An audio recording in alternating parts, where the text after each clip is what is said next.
ஜனவரி 20ஆம் தேதியுடைய முக்கிய நிகழ்வுகள் தான் பார்க்க போகிறோம். கான் அப்துல் காபர் கான் இறந்த நாள், சந்தேரி போர் நடைபெற்ற நாள், முதல் அணுக்கரு உலை திறக்கப்பட்ட நாள், சுயமரியாதை திருமண சட்டம் நடைமுறைப்படுத்தப்பட்ட நாள், இந்தியாவின் முதல் அணுக்கரு உலை. இந்த அணுக்கரு உலை பேர் என்னென்னா அப்சரா அப்படின்னு அழைக்கப்படுவாங்க. யூகேயிலிருந்து இந்த தொழில்நுட்பத்தை நம்ம வாங்கியிருக்கோம். யூகே என்பது என்னென்னா ஐக்கிய ராஜ்யம், யுனைடெட் கிங்டம், இங்கிலாந்து அயர்லாந்து பகுதியெல்லாம் இணைந்த பகுதி. 20 ஜனவரி 1957 வந்து இந்த உலையை நேரு திறந்து வச்சுருப்பார்.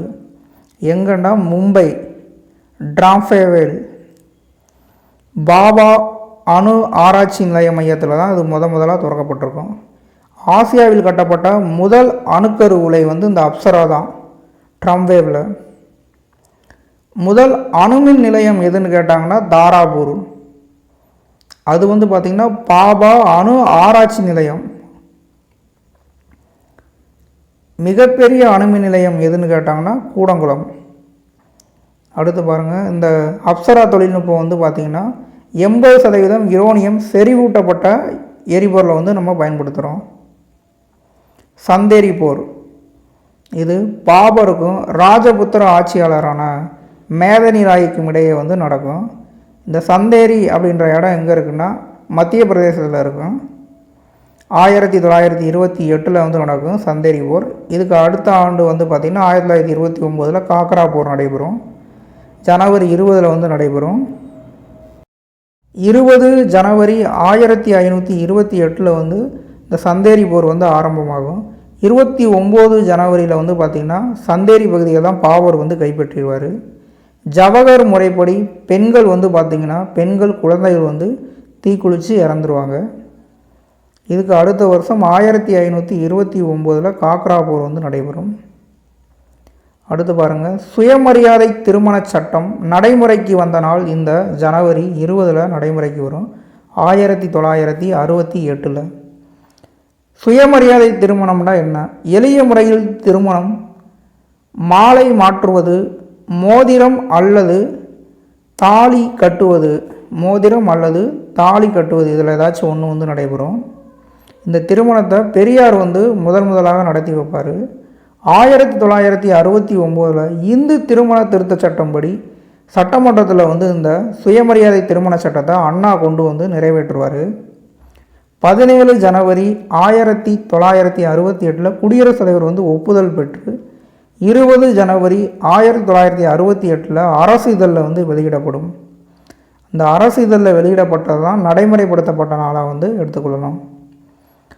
1955 பிரிவு 7A பார்த்திங்கன்னா இந்து திருமண சட்டம்படி பார்த்திங்கன்னா சுயமரியாதை திருமணங்களை நடத்துவதற்கு வழக்கறிஞர்களுக்கு எவ்விதமான தடையும் இல்லை அப்படி உச்சநீதிமன்றம் கூறும். இதில் முதல் திருமணம் பாருங்கள், அருப்புக்கோட்டை சுக்லாநத்தம் அப்படின்ற இடத்துல 28 மே 1928 முன்னாடியே பெரியார் தொடங்கி வச்சுருப்பார்.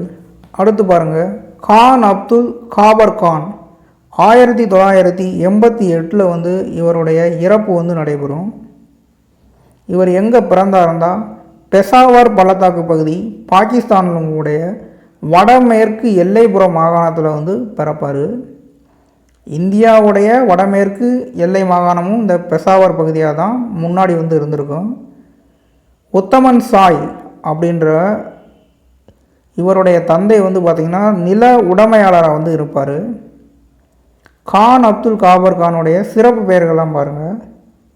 சுதந்திர போராட்டத்தின் சிப்பாய் பாஷா கான் என்று இவரை ரசிகர்கள் அழைப்பார்கள். சர்கீதி காந்தி, அதாவது எல்லைப்புற காந்தி. ஏன் என்று அழைப்பாங்கன்னா மகாத்மா காந்தியுடன் நெருங்கிய தொடர்புக்காக இவரை எல்லை காந்தி என்ற புனைப்பெயரை இவர் பெற்றிருக்காரு.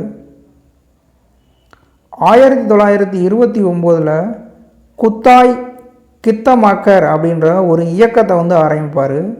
இந்த அமைப்பில் பார்த்திங்கன்னா 1,00,000 உறுப்பினர் சேருவாங்க. இந்த அமைப்பு தமிழ் பெயர் என்ன, கடவுளின் ஊழியர்கள் அல்லது சிவப்பு சட்டை அப்படின்னு அழைக்கப்படும்.